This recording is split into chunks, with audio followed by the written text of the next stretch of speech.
सर्वेभ्यः नमो नमः। और हमारे संस्कृत चैनल जयपाल शास्त्री में आप सभी का हार्दिक अभिनंदन है।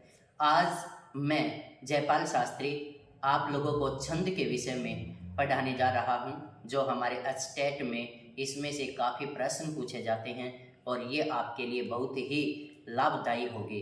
तो चलिए हम पढ़ते हैं छंद के विषय में। छंदः छात्यते इति छंदः। और छंद शास्त्र के जो रचयिता हैं वो पिंगलाचार्य हैं। उन्होंने छंद शास्त्र के ऊपर लिखा है। तो जो छंद हैं इसके अंदर 8 गण होते हैं। छंद में 8 गण होते हैं और इनके ह्रस्व दीर्घ लघु हम कैसे लगाएंगे उसका पता करने के लिए हमें ये एक लाइन लिख लेनी है। यह माता राज भान से लगा। यह ह्रस्व दीर्घ दीर्घ दीर्घ ह्रस्व दीर्घ ह्रस्व ह्रस्व ह्रस्व दीर्घ। अब हमारे पास जो स्टेट में भी पूछा गया है कि छंदों में कितने गण होते हैं, तो 8 गण होते हैं। तो यहाँ किसके अंदर कितना क्या लघु क्या गुरु होगा वो हम देख रहे हैं। यगण, यगण के अंदर 1 ह्रस्व 2 दीर्घ। मगण, इसके अंदर तीनों ही दीर्घ होंगे। आपकी परीक्षा में एक बार ये आया हुआ है कि कौन सा ऐसा गण है जिसमें तीनों ही दीर्घ होते हैं, तो वो कौन सा होगा, वो आपका मगण होगा। और एक बार प्रश्न आया हुआ है कि कौन सा ऐसा गण है जिसमें तीनों ही ह्रस्व होते हैं, तो वो है आपका नगण। तो ये आपका यगण, मगण, तगण, रगण, जगण, भगण, नगण, सगण, ये आपके 8 गण हैं। तो इसके विषय में हमने देखा कि किसमें क्या ह्रस्व और क्या दीर्घ आएगा। लघु स ल का अर्थ है लघु और ग का अर्थ है दीर्घ। तो लघु का निशान ये आई के रूप में होता है और दीर्घ का निशान ये एस के स्थान के रूप में होता है। तो एक जो ह्रस्व होगा वो एक मात्रिक होगा और जो दीर्घ होगा वो आपका द्विमात्रिक होगा। यहाँ इसमें आपने एक और ध्यान रखना है, यदि आपका कोई भी अनुस्वार आ जाए या कोई भी लघु अक्षर के सामने यदि कोई भी स्वर से रहित अक्षर आ जाए तो वो आपका ह्रस्व होते हुए भी दीर्घ हो जाएगा। तो आपने जब भी निशान लगाए तो आप ध्यान रखें, यदि चंद्र बिंदु आ जाए, अनुस्वार आ जाए या ह्रस्व अक्षर के आगे कोई भी, जैसे श्लोके षष्ठम, तो यहाँ पर ये जो ह्रस्व है इसका पीछे प्रभाव नहीं जाएगा बल्कि ये आगे ही रहेगा। अब ये यहाँ पर जो हल जो व्यंजन है इसका प्रभाव इस पे आ जाएगा, तो ये ह्रस्व होते हुए भी दीर्घ हो जाएगा। तो आपने इसके ऊपर एस का निशान लगाना है। तो अब हम हमारा जो पहला छंद है अनुष्टुप छंद, उसके विषय में पढ़ेंगे। ये है हमारा अनुष्टुप छंद, जो पहला छंद है। इस छंद का लक्षण है श्लोके षष्ठम गुरुर्जेयं सर्वत्र लघु पंचमं द्विचतुष्पादयोर्ह्रस्वं सप्तमं दीर्घमन्ययोः। जिस छंद का जो 5वां अक्षर ह्रस्व हो, छठा दीर्घ हो और 7वां दीर्घ हो, ये जो नियम है ये आपके पहले और तीसरे चरण पर लागू होगा। यदि दूसरे और चतुर्थ चरण के विषय में बात करें तो उसका 5वां ह्रस्व, छठा दीर्घ और 7वां अक्षर ह्रस्व होना चाहिए, तो वो आपका अनुष्टुप छंद होगा। इसका उदाहरण है धर्म क्षेत्रे कुरुक्षेत्रे समवेतायुयुत्सवः मामकः पांडवश्चैव किमकुर्वत संजय। यहाँ हमने देखा कि जो 2 लाइन वाले जो श्लोक हैं वे सारे के सारे अनुष्टुप छंद में होंगे। इसके ऊपर जब हम निशान लगाएंगे तो यहाँ र ऊपर चला गया, ये संयोग हो गया और ध में ह्रस्व स्वर है, ये ह्रस्व होते हुए भी दीर्घ हो गया। पाणिनीय सूत्र है संयोगे गुरु हो। तो ये फिर मैं आपका ह्रस्व है लेकिन ये क्षय के कारण संयोग होने से ये दीर्घ हो गया। ये अपने आप में ही दीर्घ हैं, तो इनके ऊपर आपने दीर्घ का निशान लगाया है। कु, ये ह्रस्व है तो ह्रस्व का निशान लगा दिया। रु ह्रस्व है लेकिन क्षय के कारण, संयोग होने के कारण ये दीर्घ हो गया। तो आपका पांचवा ह्रस्व, छठा दीर्घ, सातवां फिर दीर्घ है।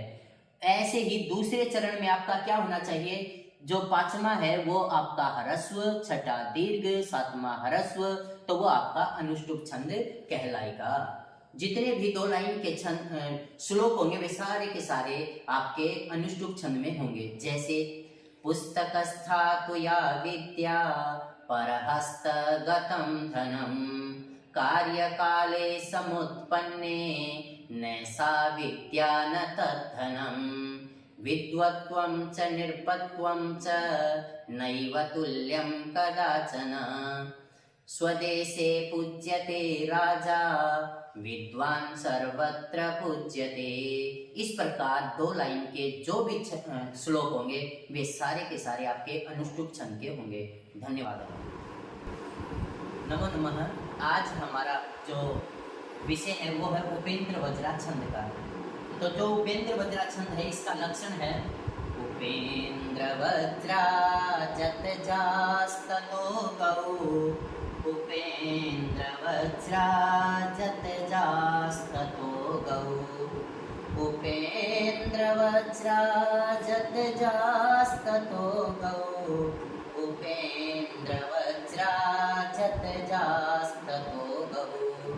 जिस छंद के प्रत्येक चरण में 11 मात्राएं हो, एक जगण, जगण, एक तगण, एक जगण और 2 गुरु गुरु हो, वह आपका उपेंद्र वज्रा छंद कहलाएगा। इसके प्रत्येक चरण में आपके 11 मात्राएं होंगी और जो पहला जो गण होगा वो होगा जगण, दूसरा तगण, तीसरा फिर जगण और 2 गुरु गुरु होंगे। एक जो गण होता है उसमें 3 मात्राएं होती हैं, तो 3 इसकी और 3 इसकी और 3 इसकी, 3 तिया 9 और 2 11, तो 11 मात्राएं हो गई। इसका जो लक्ष्य उदाहरण है वो हमारे पास में ये ब्लैक बोर्ड पर लिखा हुआ है। त्वमेव माता च पिता त्वमेव, त्वमेव बन्धुश्च सखा त्वमेव, त्वमेव विद्या द्रविणं त्वमेव, त्वमेव सर्वं मम देव देव। अब यहाँ हम निशान लगाएंगे तो वह ह्रस्व है तो आई का निशान लगा दिया ह्रस्व का, में दीर्घ, वह ह्रस्व, माता दीर्घ दीर्घ, च ह्रस्व, पी ह्रस्व, ता दीर्घ, वह पे हमने फिर ह्रस्व का निशान लगाया है। में ये आपका क्या हो गया दीर्घ और वह ये हो गया लघु। लेकिन इसके अंदर क्या होने चाहिए, 2 गुरु होने चाहिए। लेकिन ये छंद में नियम है, यदि अंतिम वर्ण आपका लघु हो और आपका छंद भंग हो रहा हो तो आप उस पर दीर्घ लगा सकते हैं, लेकिन ये अंतिम वर्ण पर ही नियम लागू होगा। इसके बीच में किसी भी वर्ण पर ये नियम लागू नहीं होगा।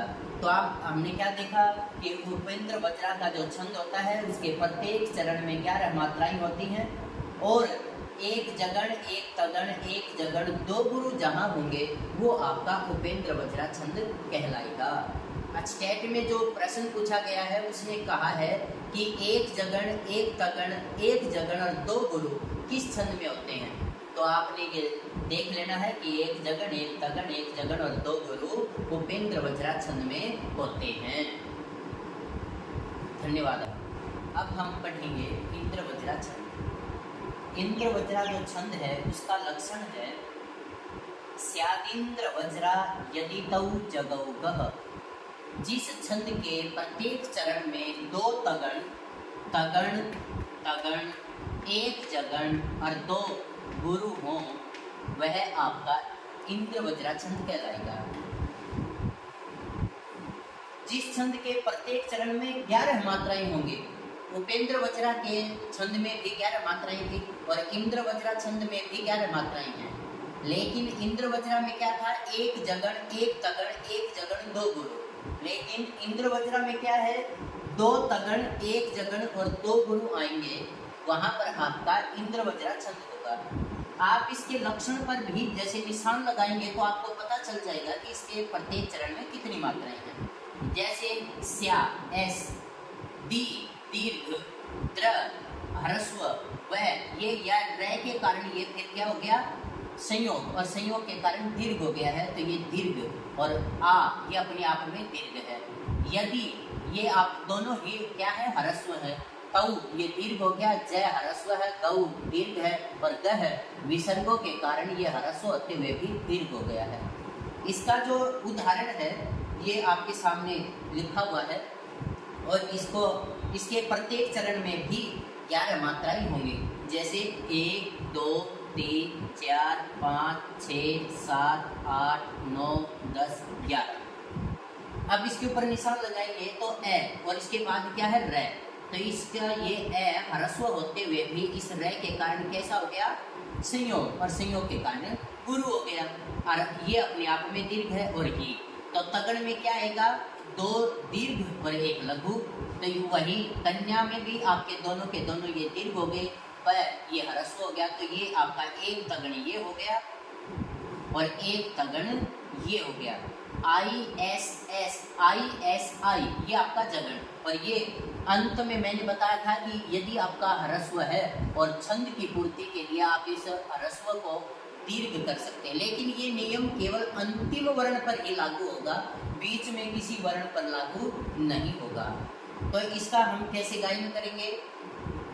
अर्थो हि कन्या परकीय एव तामध्य संप्रेष्य परे ग्रहेतुः जातो ममायं विशद प्रकामं प्रत्यर्पितन्यास इव अंतरात्मा। तो आपने क्या देखा कि जो इंद्र वज्रा छंद है इसके प्रत्येक चरण में 11 मात्राएं होंगी, 2 तगड़ होंगे, 1 जगड़ होगा और 2 गुरु होंगे, वहां आपका इंद्र वज्रा छंद होगा। धन्यवाद।